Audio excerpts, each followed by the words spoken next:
This qualifying recap brought to you by Phillips Connect, technology that moves us forward.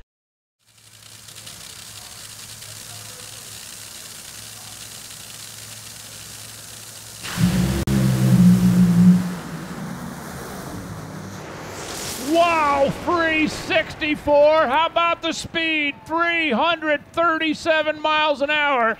Brittany Force rockets her way to the top. 378 for Josh Hart, 317 miles an hour. Last week, they announced a new 300 mile to the 8th club, and Brittany almost got it. 299.73 miles an hour. It's definitely a big one for our entire Monster Energy team. Everybody on board, David Grubnick, Max Savage, all the Monster boys.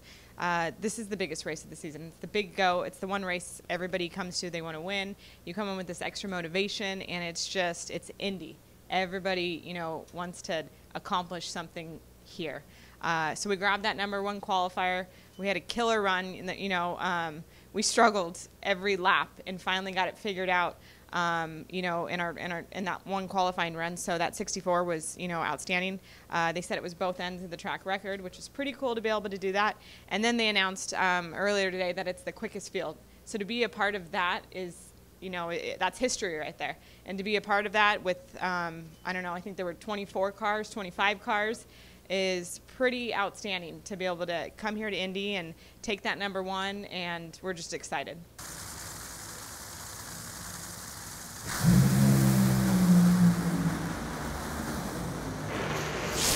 386, 333 miles an hour. Ron Capps wins the round. Ron Capps advances. Ron Capps qualifies #1 for Indy, and I think that counts as revenge.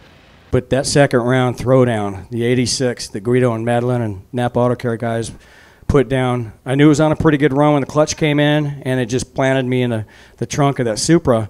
I knew it was going to be decent. I had no idea 86 in those conditions. That was big. So, anytime you're racing John Force, you look with these Toyota Supras, I got a bigger side window, and I can actually see his fender out of the corner of my eye, which is bad because you don't want to see those kinds of things up there. You just want to block them out. But it was nothing I wasn't surprised he did, and you don't want to lose on a baby hole shot like that, and that's what happens. A lot of people, the fans, a lot of CEOs and presidents of companies don't know what a hole shot is a lot of times when you roll in deep, so you can't explain it to them. Otherwise, all you know is the driver didn't leave before the other driver, so it's very difficult to explain that a lot of times.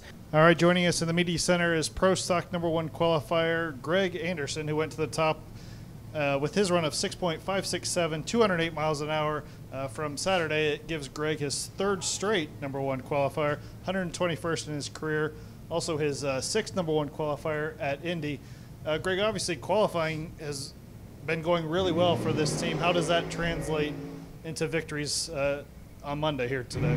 Well, it proves we have a hot rod that can win again. And quite honestly, we didn't have that the first 8-10 races of the year. We just weren't quite up to par, and we were getting outrun by Team Elite, basically, and we've done a lot of work over the last three months, and it's starting to pay off, and we're starting to climb that ladder back up, and now we've got a car that can win again. That shows you by the way it qualifies. So we've just got to put it all together on Sunday, and that means, the car, but more importantly, the driver. The driver's going to have to get his act together and get the job done, and it's not easy out there. There's a lot of young guns. There's a lot of great drivers out there, a lot of people that can cut 00 lights, and I've got 2 or 3 of them on my own team that I got a fight with. But the class is just full of it, and you come to Indy and you've got 16 cars that honestly anyone can win.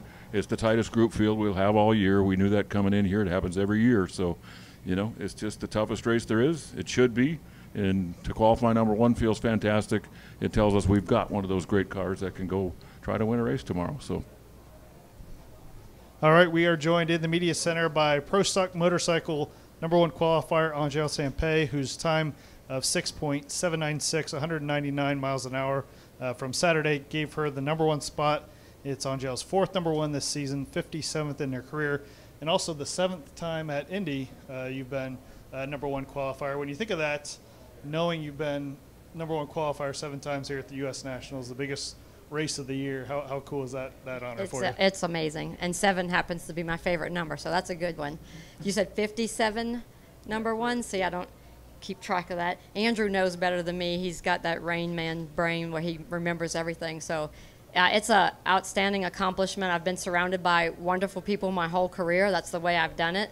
It definitely was not me. It was the teams that I've been with, and this is the ultimate team that I'm with. And I'm just so excited to finally be a part of Vance and Hines. We have a whole package of motorsports people surrounding us at all times. My mission sponsors love motorsports. They're involved in every type of motorsports there is. And then, of course, we're back with Suzuki again. So with Vance and Hines, Terry and Byron and Andrew and Eddie and all the guys back at the shop, it's expected for me to do well. So when I don't do well, I put a lot of pressure on myself because I know I'm the one making the mistakes. And fortunately, I drove a little better this weekend. This last two runs, I haven't looked at the last run just now to see what we did, but I know we slowed down a little bit. Could be weather conditions, could be some, Andrew trying some things with tuning. I don't know exactly what happened yet. But I feel confident going into tomorrow. I know Matt's gunning for me, but I know Eddie also has the power to take it. But I'm going to hold on to it as best I can, try to keep my composure. And I keep saying I'm being greedy. On my interview down there, I said I'm being greedy, but I feel like I have to say that. I have to tell myself that it's okay to want it all, because I think sometimes when you get number one qualifier, and you start worrying about whether or not you can seal the deal. But you know what? I'm going to give it all I have, and I am going to be greedy. I want it all.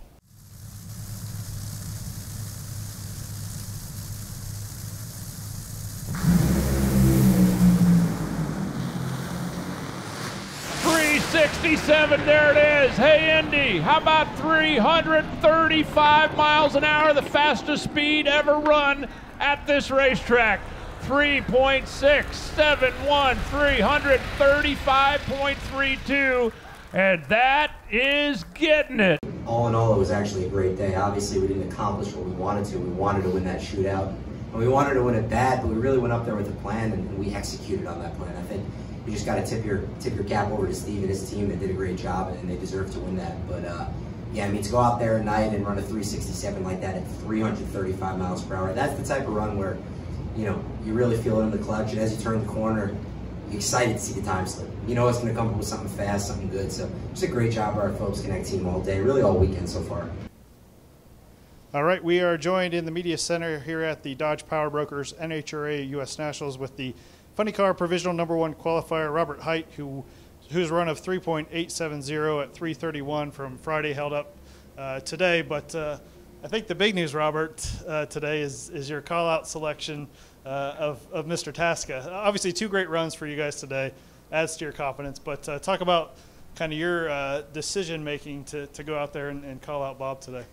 First off, I want to talk about the day, okay? It was, it's 3 runs in a row that the Auto Club Chevys made very respectable runs, and that's what you got to do to win races. Whether it's a call-out race or the race on Monday, you've got to be consistent. So hats off to the team. We were hoping for more tonight. We were really trying to run better than our 87 that we ran last night, and honestly thought we were going to have to. Thought that a lot of other cars would step up and knock that 87 down. Conditions are pretty good out there. I'm amazed that nobody got it. So we're in a good place, okay, going into race day for the call-out. Excited about that, but the decision process was, there's no guarantees after first round that you're going to have lane choice. And historically, this can be a one-lane racetrack. So, and then when we actually really thought about it earlier in the week, we were looking at the forecast, and it looked like it was going to be a lot hotter, and that would have played right into our favor, with the right lane being a little tougher. So, but when the forecast changed, we didn't change our mind. We feel that we can win or lose first round or the final round against him. So why not get out there and get it over with and have some fun? You think that Greg Anderson, who has 99 wins, could go to the top right here? I think Christian could. He's only 6th out back. Christian's made a couple of good runs as well. He's been better on the day. 59.6. Greg gets the better of it at this end of the racetrack. 6:56. Oh, that'll have him high-fiving all the way back to Mooresville. 6.567 at 2:08.10. Greg Anderson goes to the top. Is that the type of number you were expecting here today? Did you think that was there? I don't know about expecting, but wanting, hoping for, yes. That was what the numbers said. Between the weather change we had from last night to this afternoon to tonight, the temperature dropped big tonight. It just kept dropping. The longer we went, the deeper in the pack you were, the more advantage you had. And you saw that as the field went through. They just kept getting a little better. And the weather was dropping the whole time. So that was the one that, we knew coming up here tonight, this is going to be the pole run, without a doubt. And just happened with freak weather today, I guess, basically what happened. So I seriously doubt we'll get these conditions again, but who knows? Mother Nature could throw us a curveball again tomorrow, and you could get it again, so that it will not be over. But definitely better weather conditions than we had either last night or this morning, and we picked the right time to make really a perfect run. And there's not very often that a driver says we made a perfect run, but I made a perfect run. Going down the racetrack, it was everything about it was right on the money. The car was perfect. It seemed like I hit my shift points perfect, and car stayed perfectly straight. You just don't do that often. So. And Hillary out here at the racetrack yesterday, kind of meandering around and just kind of catching up with some old friends. For those of you who may not know, I'll wait until after the end. Both of them tearing up the early numbers. Let's see what they do the rest of the way down the racetrack. 679 Angelle. 199 miles an hour. Angelle will take Mission Foods and Vance and Hines to the top. Well, I know Eddie had the #1 spot, and I managed to take it away from him. When we made the first run, there was definitely more in it, of course. We pulled it out the second round. I do believe that there's actually even more in it right now. I didn't do the greatest job on driving that time. One of the things that has been kind of crazy that I want to let you know about is that Andrew has been tuning from home.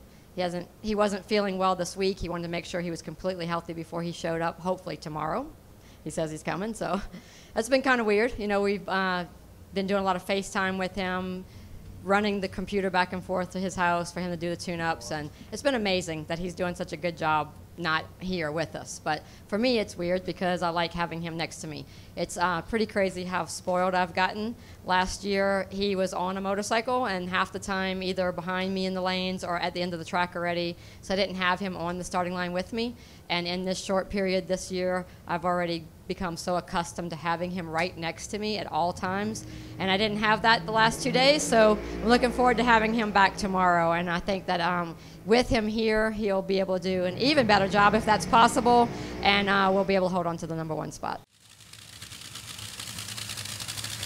Four-time champion, the Capco boys on the right. They're going to run tomorrow with a whole lot of Pep Boys money on the line. They're running tonight to send a message. And the message is, Steve Torrance, do not have a 160 light tomorrow. 371, 330 miles an hour. Justin Ashley goes to the top.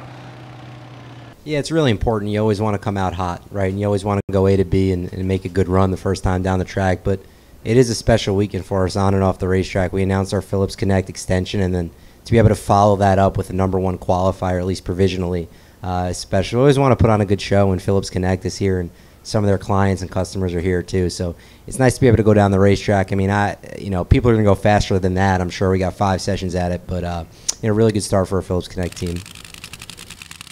2 best funny cars for most of the year. Right now, they're both trying to steal it away from the guy that's had the best funny car the last month and a half.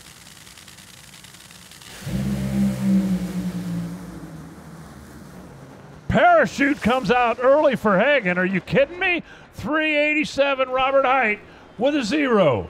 Put the Auto Club Chevy #1. Robert's 4th #1 this year, 75th in his career.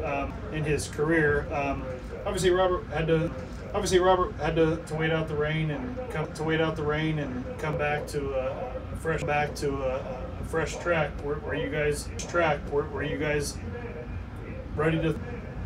ready to throw down a number like that? Is that kind of what you guys were after to close out the day?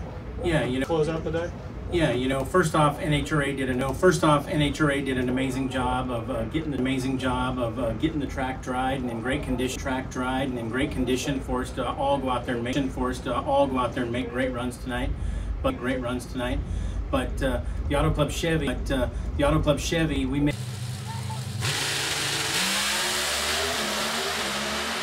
Erica's car looked like it pushed a little bit to the left, but she's got a pretty good run going. Finish line 6.598, 2:08.49, and by speed, Erica Enders is the #1 qualifier. It's definitely really exciting. You know, we're coming here with 2 consecutive victories here at the U.S. Nationals last year and the year prior, and then the year prior to that we were in the finals as well against Alex. So, you know, we've had a lot of success here, and I'm definitely looking forward to that trend continuing. Having said that, I know the tough competition that's out there, but I've got a new motor in my car. We ran up to Tulsa to test, and the rigs left from there to come straight here. So we saw some promising numbers, and we figured we're going to run it here and see what happens. So it's definitely a good start. Looking at the graph, there's definitely some left in that run, and we'll just hopefully continue the trend forward. But you know, it'll get hotter and ickier through the weekend, so hopefully it stays, but if not, either way, I've got a great race car to run here on Monday. They have worked with just about every manufacturer out there, but they are back with Suzuki now and proud to do so. Building those 4-valve machines. Stevie J on the left, Eddie K on the right.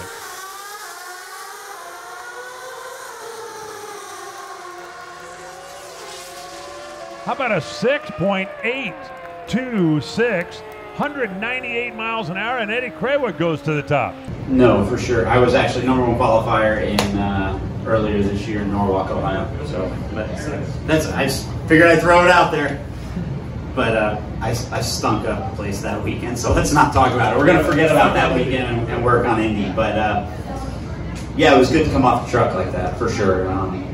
I think the important thing now is, I kind of told Natalie driving up here, was now let's go into test mode. Starting to learn to know what you need to do, so that way you have a good program rolling into Monday, and you're not questioning yourself, and you know the direction that you need. You know, that's one of the fortunate things about this weekend here. We're getting 5 qualifying runs.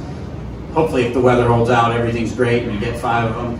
It's a great opportunity, especially from getting 3, for most of the season. So those extra 2 runs go a long way, allow you to do a lot of things. I'm going to make a couple changes for tomorrow, change some stuff. I'm looking long term. You know, the countdown, it's whoever is fast and steady.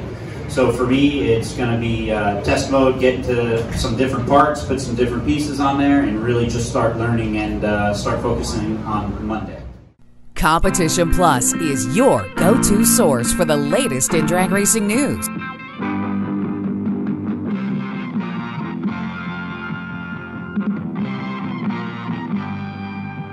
For over 20 years, CompetitionPlus.com has provided news you can trust, thoroughly researched and delivered as quick and fast as it can be uploaded. Whether it's nitro or stock, drag radial or pro modified, our writers are trained to bring you the inside story time and time again. We have it all, from in-depth news articles to the latest in high-performance products to the scuttlebutt making its way around the pits. Original video content from the stars in drag racing also makes CompetitionPlus.com the ultimate one-stop shop for die-hard drag racing fans. Don't make CompetitionPlus.com your only stop on the information superhighway. Make it your first. For news you can trust and have trusted for 20 years, visit CompetitionPlus.com. Be sure to download our mobile app. It's a free download on the Apple Store and Google Play.